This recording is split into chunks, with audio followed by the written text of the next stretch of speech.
سیاسی و معاشی اور آئینی بحرانوں میں گھرا ہوا پاکستان اب ایک قانونی مخمصے کا شکار ہے۔ صدر مملکت ڈاکٹر عارف علوی کی کل اپنے نجی ٹویٹ اکاؤنٹ سے جاری دھماکہ خیز ٹویٹ نے سوالات در سوالات کا ایک نیا باب کھول دیا ہے۔ صدر عارف علوی نے دعویٰ کیا ہے کہ انہوں نے پاکستان آرمی ترمیمی ایکٹ اور آفیشل سیکرٹ ترمیمی ایکٹ پر دستخط نہیں کیے کیونکہ وہ ان دونوں بل سے متفق نہیں تھے۔ گویا قومی سلامتی کی قانون سازی کو صدر عارف علوی نے نہ مسترد کیا، نہ توثیق کی اور نہ ہی کوئی اختلافی وجوہات کا نوٹ لکھا، بلکہ سارا ملبہ اپنے ذاتی اسٹاف پر ڈال کر آگے بڑھنے کی کوشش کی، اور جب یہ معاملہ قومی سطح پر اجاگر ہوا تو آج بظاہر احتجاجاً صدر عارف علوی نے اپنے سیکرٹری وقار احمد کی خدمات واپس کر دیں۔ اسی دوران ایک انتہائی اہم پیش رفت میں صدر کے پرنسپل سیکرٹری وقار احمد نے ان کی اس ٹویٹ کو حقائق کے منافی قرار دے دیا ہے۔ صدر عارف علوی کے سیکرٹری کا صدر کو ایک سخت منظر عام پر آ گیا ہے۔ سخت بہت امپورٹنٹ ان کی اپنی پوزیشن ہے جو کہ اس وقت سامنے آئی ہے، جس میں ان کا کہنا ہے، یعنی کہ صدر کے سیکرٹری وقار احمد کا کہنا ہے کہ انہوں نے صدر مملکت کو حقائق منظر عام پر لانے کے لیے خط لکھا۔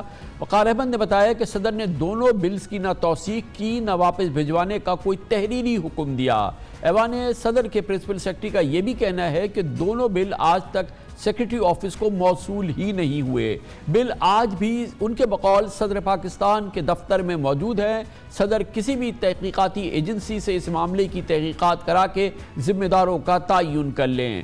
سیکرٹری وقار احمد کا کہنا ہے کہ کسی بھی عدالت میں ریکارڈ سمیت وہ پیش ہو کر اپنی معصومیت ثابت کرنے کو تیار ہیں۔ وقار احمد نے مزید کہا کہ صدر مملکت منظور شدہ یا واپس کیے گئے ہر بل پر تحریری وجوہات کے ساتھ دستخط کرتے تھے۔ لگتا ہے کہ صدر مملکت نے جان بوجھ کر ایک آئینی ابہام پیدا کرنے کی کوشش کی۔ نہ جانے کیوں صدر مملکت نے مروجہ آئینی طریقہ کار کے مطابق وہ نہیں کیا جو انہیں کرنا چاہیے تھا، اس لیے ایک نیا آئینی بحران ہے۔ آئین کے آرٹیکل 75 کے مطابق کوئی بھی بل صدر مملکت کو جب توثیق کے لیے بھیجا جاتا ہے تو اس کو منظور کرتے ہیں یا اپنے اختلافی ریمارکس کے ساتھ واپس کرتے ہیں، اور اگر پارلیمنٹ کے مشترکہ اجلاس میں ایسا بل دوبارہ منظور ہو جائے تو صدر مملکت کی منظوری کی ضرورت باقی نہیں رہتی۔ لیکن اس معاملے میں نہ صدر نے بلز مسترد ہونے کی وجوہات لکھی اور نہ ہی مشترکہ اجلاس کے لیے اب قومی اسمبلی کا وجود باقی ہے، جبکہ بلز کی توثیق کے مراحل کی مقررہ مدت گزر چکی ہے۔ نگراں وزیر قانون احمد عرفان اسلم کہتے ہیں کہ صدر عارف علوی نے پارلیمنٹ سے منظور شدہ قوانین کی ترامیم پر 10 دن میں بھی کوئی آئینی راستہ اختیار نہیں کیا، اس لیے یہ دونوں بلز اب قانون بن چکے ہیں۔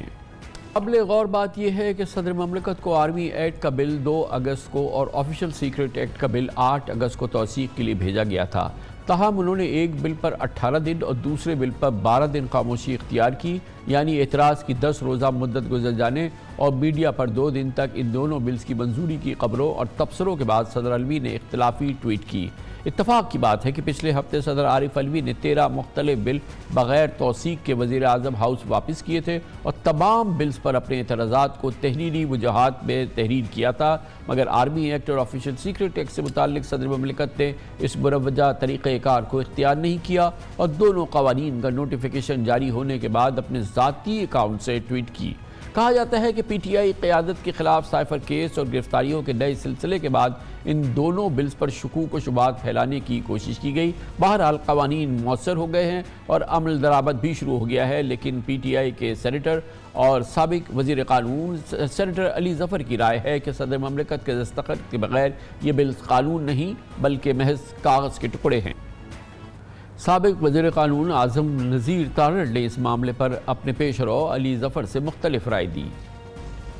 آرمی ایکٹ اور آفیشل سیکرٹ ایکٹ سے متعلق صدر عارف علوی نے اپنے ٹویٹ میں یہ بھی لکھا کہ انہوں نے اپنے عملے سے کئی بار تصدیق کی کہ آیا دونوں بلز واپس جا چکے ہیں، تاہم انہیں پتہ چلا کہ ان کا عملہ ان کی مرضی اور حکم کے خلاف اس نے اس پر عمل درآمد نہیں کیا۔ صدر عارف علوی کا کہنا ہے کہ میں ان لوگوں سے معافی مانگتا ہوں جو ان بلز سے متاثر ہوں گے۔ گویا صدر علوی نے یہ بھی تسلیم کر لیا ہے کہ دونوں ترمیمی بلز ایکٹ کی شکل اختیار کر چکے ہیں، گویا قانون بن چکے ہیں، اسی لیے وہ ممکنہ متاثرین سے معافی کے طلبگار تھے۔ صدر عارف علوی کے اس طرز عمل پر کئی اہم سوالات ہیں جن کے جوابات بہرحال مطلوب ہیں اور رہیں گے۔ مثلا پہلا سوال یہ ہے کہ صدر مملکت کے پاس کسی بل کو مسترد یا منظور کرنے کے علاوہ بھی کیا کوئی آئینی آپشن موجود ہے؟ ایک اور سوال یہ ہے کہ کیا صدر کی یہ وضاحت کافی ہے کہ انہوں نے زبانی طور پہ عملے کو بلز واپس بھیجنے کا کہہ دیا تھا؟ تیسرا سوال، اگر صدر مملکت کو دونوں بلز پر اعتراض تھا تو انہوں نے اختلافی وجوہات کا نوٹ کیوں نہیں لکھا؟ چوتھا سوال کہ کیا صدر مملکت 18 اور 12 دن تک مسلسل ان کی خاموشی اور ان کو ہم یہ سمجھیں کہ وہ خاموش رضامندی نہیں تھی یا وہ کہ خاموش رضامندی تھی؟ دونوں بلز کی منظوری کی خبروں اور گزٹ نوٹیفیکیشن نکلنے تک صدر مملکت چپ کیوں بیٹھے رہے؟